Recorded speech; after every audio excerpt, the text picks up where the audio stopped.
Hey guys, welcome back to Black with Vascular again. I'm making a second video about transcarotid arterial stenting. I just wanted to show people who may not understand what we're doing the actual pictures of what happens and why you need so much radiation and why you have to be asleep so that we can get clean pictures. But this is essentially an example of a patient, and you can see the X-ray images of the patient's face and nose and their teeth here, and here's their spine. We have some metal clamps that we have in place, and here's the blood vessel that we're taking a picture. And right there, you can see the narrowing in the blood vessel that leads up to the brain.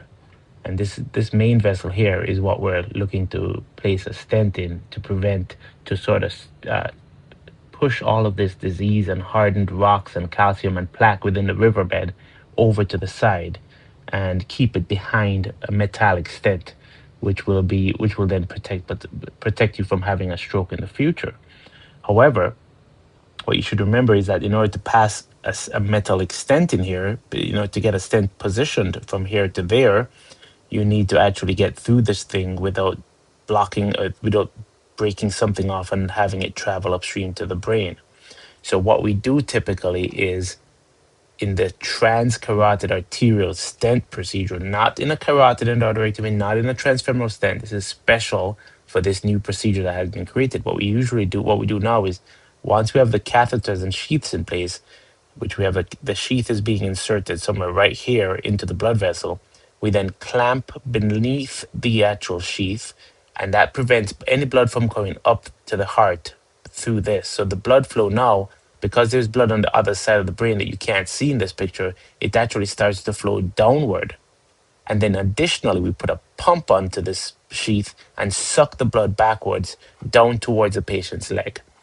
Now, with that sheath in place and the blood being sucked backwards, while we're passing wires through this lesion and when we're putting a stent through this blockage, there is no way that anything can travel up to the brain. In fact, after we've even deployed the stent, we actually let a few minutes pass where the blood is just washing out any residual debris or anything that might be left behind. And all of it, you can actually see it at the end of these cases in the filter.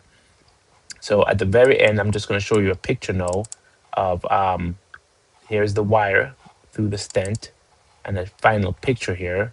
You can see the stent has been placed, and then it is stretched. This is not the final pictures, but it is stretched to make it as wide as possible. There's still a little bit of a narrowing here, but I think in this case we decided to not overstretch the vessel.